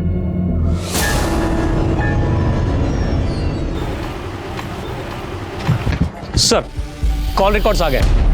सुजीत अपना फोन होटल पे ही छोड़ कर गया था और रूही की फोन की लोकेशन उसके घर पे ही दिखा रही है। इसका मतलब है कि ये दोनों खेल खेल रहे हैं। ऐसा करो, सुबह इनके घर के आसपास पूछताछ करो। किसी ने तो सुजीत को अपने घर आते देखा होगा। सर,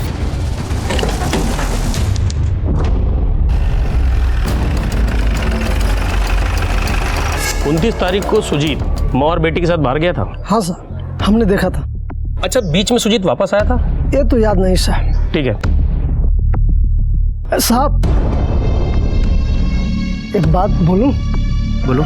मुझे लगता है कि मीना भाभी का किसी से कोई चक्कर था।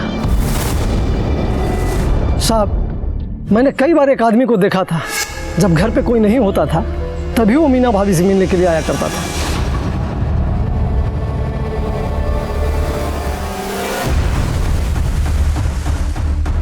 दिखने में कैसा था? पता नहीं साहब, कभी चेहरा देख नहीं पाया। और दोनों इस बात का ध्यान रखते थे कि कोई उन्हें देख न ले। और मीना भाभी पहले खुद दरवाज़ा खोल करके देखा करती थी कि कोई उन्हें देख तो नहीं रहा है, उसके बाद वो बाहर निकलता था। साहब, हमेशा गमछे से चेहरे को छुपा लेता था। अब आदमी की नीयत में खोट हो साहब, तभी ना कोई चोरों की तरह मिलता है। अच्छा, 29 तारीख कोई आदमी यहाँ आया था? आदमी का तो पता नहीं, पर उधर एक तांत्रिक को देखा था। तांत्रिक? हाँ साहब, गले में माला, हाथ में अंगूठी, बड़ा अजीब ही लग रहा था वो। और बहुत देर तक वो खड़ा भी रहा। उसका स्केच बनवा सकता है? नहीं साहब, इतना याद नहीं है, एक ही बार देखा था ना। अच्छा, जरूरत पड़ेगी तो थाने बुलाएंगे तुझे। जी साहब, आऊँगा। चलो। मिश्रा, मीना के कॉल रिकॉर्ड से करवाओ और पता करो कि आदमी कौन था। और हाँ, ये भी पता करो कि क्या मीना किसी तांत्रिक के टच में थी जिससे उस दिन उसकी बात हो रही हो। पूरी पॉसिबिलिटी है कि इस आदमी के बारे में सुजीत को पता चल गया और इसीलिए उसने मीना को मरवाया। तुम्हारी बीवी बहुत जलील करके गई थी मुझे। कह रही थी कि मैं धंधा शुरू कर दूं, पैसे भी मिलेंगे और मजे भी आएंगे। अब उसी के बॉयफ्रेंड के चर्चे सुन रही हूँ। तुम्हारा ड्राइवर बता के गया था, हुआ क्या था? हाँ,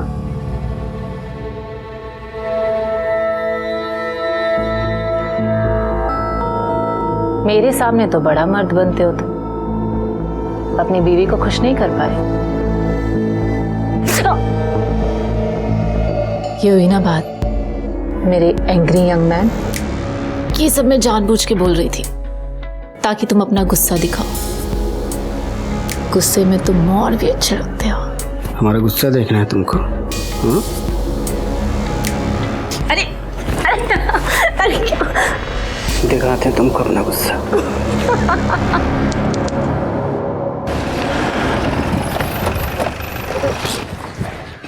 सर, ये है मीना के कॉल रिकॉर्ड्स।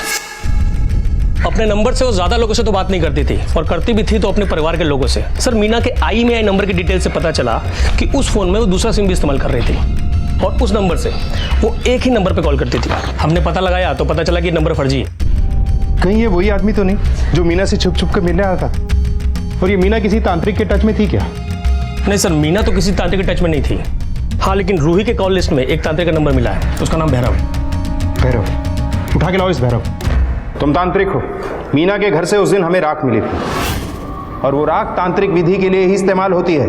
हमें कुछ नहीं मालूम। और ये तुम लोग यहाँ मुझे क्यों लेके आए हो? अभी पता चल जाएगा। मिश्रा, ये पासबुक तुम्हारी है ना?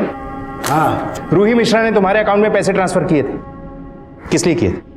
मीना को मरवाने के लिए, और तुमने उसका काम कर दिया। क्यों? बच्चा! बाबा, ये बच्चा बोल के गच्चा किसी और को देना। सच उगलवाने की कई विधियां हमें भी आती हैं। मिश्रा, इन्हें उल्टा लटका के जरा इनके नीचे से मिर्ची जलाओ। चल। अरे नहीं, चल। नहीं, साहब, मैं बताता हूँ साहब, मैं बताता हूँ साहब। रूही मैडम मेरे पास आई थी करीब 10 महीने पहले। मीना मैडम को मरवाना चाहती थी मेरी विद्या से। वो बैंक में जाके उन्होंने बहुत बेइज्जती की थी उनकी। इस औरत को खत्म करना है। बेटा, विधि में खर्चा लगेगा। बाबा, आप उसकी चिंता मत कीजिए, बस काम पूरा होना चाहिए। फिर क्या साहब? आप तो जानते हैं ये तंत्र मंत्र विद्या सब ढोंग है साहब। कुछ होता है इससे। मीना मैडम के लिए हम लोग कुछ नहीं कर पाए और रूही मैडम को हम लोग टालते रहे, लेकिन वो समझ गई।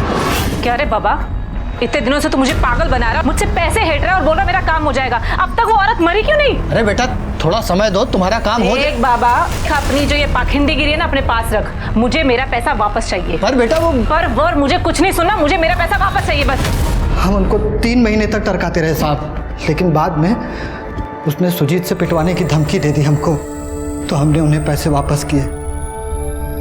कैश दिया था साहब। हाँ सर, मैंने भैरव को पैसे दिए थे मीना को मरवाने के लिए, क्योंकि सर उसने बहुत इंसल्ट की थी मेरी।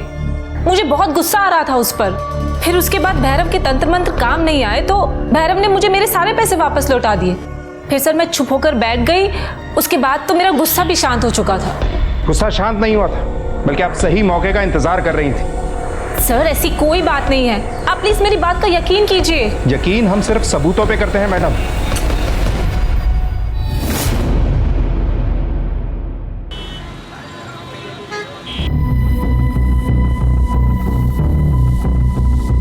मिश्रा, ये भैरव और रूही दोनों एक जैसी रटी रटाई बातें कर रहे हैं। कोई ना कोई कनेक्शन तो है मीना, रूही और भैरव के बीच। सर मैं आपको वही बता रहा हूँ। ये देखिए सर, मैंने मीना, भैरव और रूही तीनों के कॉल लिस्ट को अच्छे से चेक किया और करीब 2 महीने पहले मीना ने एक नंबर पे 3 से 4 बार बात की और उस नंबर से ये भैरव लगातार कांटेक्ट में था। और सर जिस दिन मीना मरी उस दिन भैरव ने इस नंबर पे कई बार कॉल किया। और किसका नंबर है ये? किसी जगत का है सर। ये जगत कौन है? नहीं मालूम साहब। सुबह से शाम तक इतने लोग आशीर्वाद लेने आते हैं, किस किस को याद रखें कौन कौन है कौन नहीं। देख बाबा, सच सच बोल दे, वरना तेरे कष्ट बढ़ने वाले हैं। बोल। हमें नहीं मालूम साहब। कभी कंटाप का आशीर्वाद लिए हो? नहीं जाओ इस, और तब तक मारो जब तक ये अपने सारे तंत्र मंत्र ना भूल जाए। ले लो।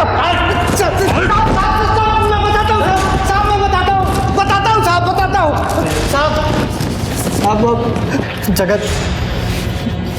जगत मेरा चेला है। मतलब जगत भी एक तांत्रिक है? जी। और मीना जगत से बात क्यों कर रही थी? नहीं मालूम साहब, लेकिन जगत कभी भी फंसता है तो हमें फोन करता है। कहाँ रहता है ये जगत?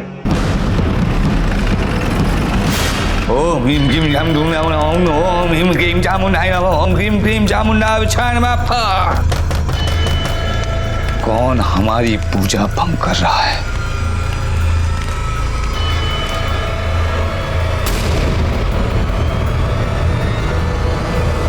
साहब हम क्या किए? हमको काय को ले जा रहे हैं?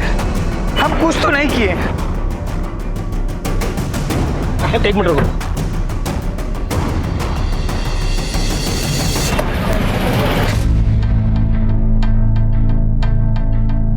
क्या हुआ साहब? इस आदमी को जानते हो?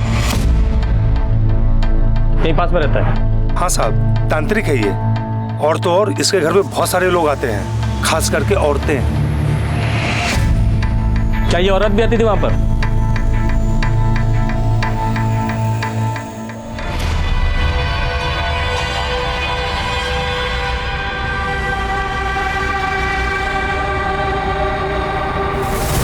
हाँ साहब, इस औरत को आते हुए देखा है मैंने बहुत बार। अच्छा, अभी 1 हफ्ता पहले ये आदमी आया था रस्सी लेने, ऐसी वजह? नहीं साहब, ये आदमी तो नहीं आया था, पर ये औरत जरूर आई थी। चल। अरे वाह, गुरु घंटाल का काम चेले ने कर दिया। नहीं साहब, हमने कुछ नहीं किया।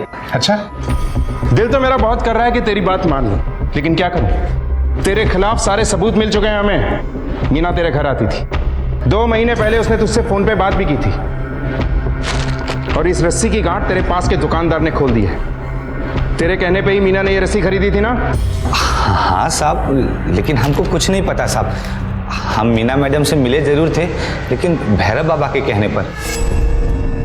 देख जगत, हम पैसे लेके फंस गए हैं। वो रूही बहुत खतरनाक औरत है, तुझे ये काम करना ही होगा। लेकिन बाबा, इसमें हम क्या कर सकते हैं? मैं मीना के बारे में सब कुछ पता करके तुझे बता दूंगा।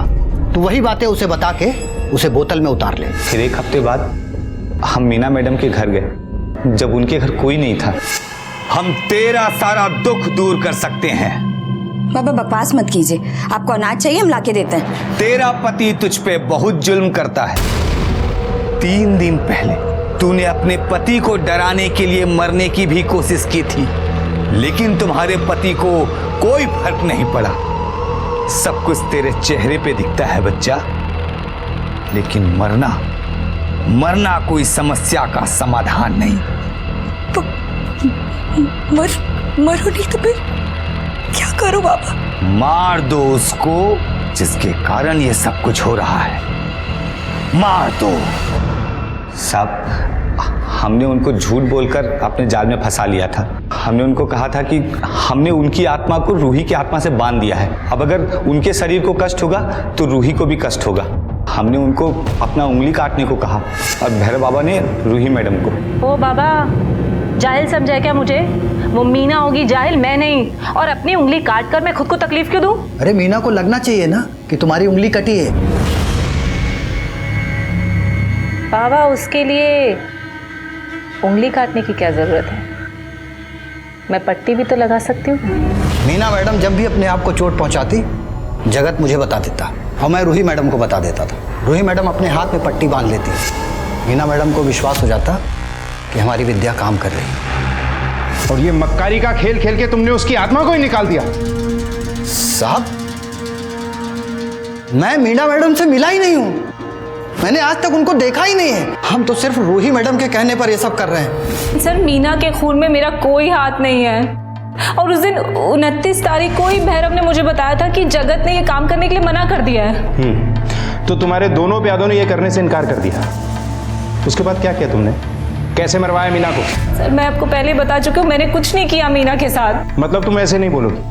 वनीता, इन्हें अंदर लेकर जाओ और अपने तरीके से पूछताछ करो इनसे। नहीं सर, नहीं सर, मैं बताती हूँ, मैं बताती हूँ सर। क्या शायद सुजीत ने मीना को मारा है सर। मैं श्योर तो नहीं हूँ, लेकिन मीना के मर्डर के अगले दिन ही सुजीत ने मुझे इशारों में बताने की कोशिश की थी कि उसी ने शायद मीना का खून किया है। हमारे रास्ते का काटा थी हट गई ना, अब वो खुद मरी कि किसी और ने मारा, क्या फर्क पड़ता है? आप 1 नहीं 2 नहीं 4 नहीं 10 बार पूछेंगे, हमारा एक ही जवाब होगा कि मीना की हत्या हमने नहीं करवाई है और ना हमने की है। हाँ, ये सच है कि हम उस दिन होटल से घर गए थे क्योंकि हमको शक था कि मीना का किसी के साथ चक्कर चल रहा है। हम बस वही देखने गए थे, और जब हम घर पहुंचे। झूठ बोल रहे हो तुम घर गए, तुमने मीना को उसके यार के साथ देखा, गुस्से में पागल हो गया और तुमने उसे मार दिया। अरे सर, आप ठंडे हो जाइए। 4 दिन में चुनाव होने वाला है, हमको टिकट मिलने वाला है। ये सब झमेले में पड़कर अपना टिकट करवाना है क्या हमको? देखिए सर, उसकी हत्या से हमारा कोई लेना देना नहीं है, हमको मत घसीटिए इसमें आप। ठीक है, इतना पता चल गया है और भी पता चल जाएगा। अंदर करो इसे। 1 मिनट, एक अंदर करो क्या मतलब? सर, आप गलत कर रहे हैं, ये बहुत महंगा पड़ेगा आपको, बता रहे हैं। चलो, अरे हमारा उसके हत्या से कोई लेना देना, ये बता रहे हैं आपको। पहले भैरव, फिर जगत, फिर रूही और फिर सुजीत। पुलिस के पास ये 4 चेहरे थे जिन पर उन्हें पूरा शक था, लेकिन किसी के भी खिलाफ कोई ठोस सबूत नहीं थे और सबने ये माना था कि वो मीना के खिलाफ साजिश कर रहे थे। लेकिन कोई ये मानने को तैयार नहीं था कि उसने मीना का कत्ल किया है। और पुलिस के सामने जो सबसे बड़ी गुत्थी थी वो थी उस आदमी की जो मीना के दूसरे नंबर पर उससे बात किया करता था और जिसे गमछे में मुंह छिपाकर आते जाते सिक्योरिटी गार्ड ने देखा था। आखिर कौन था ये आदमी और एकदम से गायब कहां हो गया था? क्या इसी ने मीना का कत्ल किया था, या फिर इसने कत्ल होते हुए देखा था और डर कर कहीं छिप गया था? आखिर कौन था मीना का असली कातिल? क्या पुलिस ये गुत्थी सुलझा पाई? जगत के फोन लोकेशंस मिले? सर मैंने पता किया, 29 तारीख को उसकी लोकेशन घर के पास ही थी। और भैरव मीना के घर के पास? जी सर।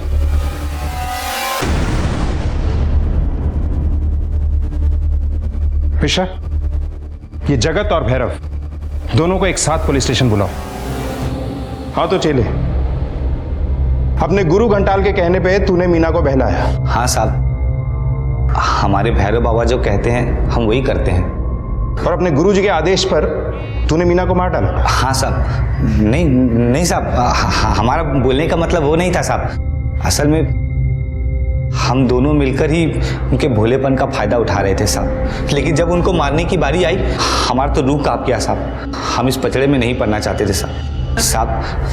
हमने तो भैरव बाबा को साफ कह दिया कि आपको मारना है तो मारिए, हमसे नहीं हो पाएगा। तू मुझे फंसाने की... झूठ मत बोल, तू नहीं मारा है मीना को। तेरे फोन की लोकेशन वहीं की थी और गार्ड ने तुझे वहां देखा भी था।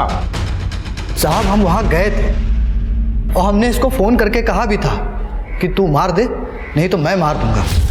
लेकिन साहब ऐसे थोड़ी ना होता है कि हम मीना मैडम से कहें कि तुम फांसी लगा लो और वो लगा लेंगी, मेरे लिए जान की बाजी दे देंगे। अरे साहब मैं तो मीना मैडम को जानता भी नहीं।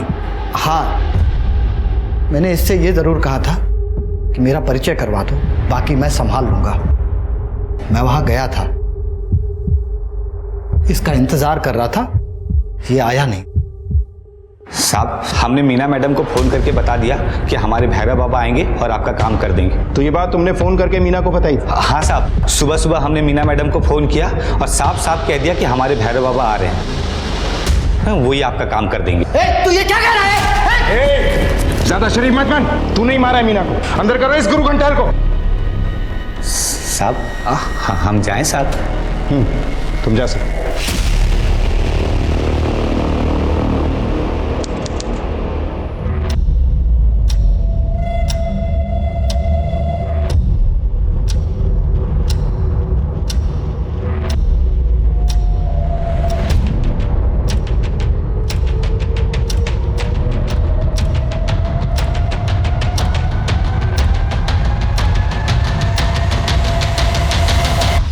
साहब हमेशा गमछे से चेहरे को छुपा लेता था। क्या कहा था तूने? कि तूने मीना को फोन कर दिया था कि तू नहीं बल्कि तेरा गुरु आएगा। फोन करके किस नंबर से? तूने अपने नंबर से फोन नहीं किया था और उस दिन मीना के फोन पर कोई भी फोन नहीं आया था। तूने इस मोबाइल से मीना को फोन किया था और इसका सिम कार्ड निकालकर फेंक दिया था, लेकिन मोबाइल अपने पास ही रखा। वो आदमी जो छुप छुप के मीना से मिलता था, जिसकी हमें तलाश थी, वो कोई और नहीं बल्कि तू था। चिंता मत करो, आज जाने के लिए नहीं कहूंगी, आ जाइए।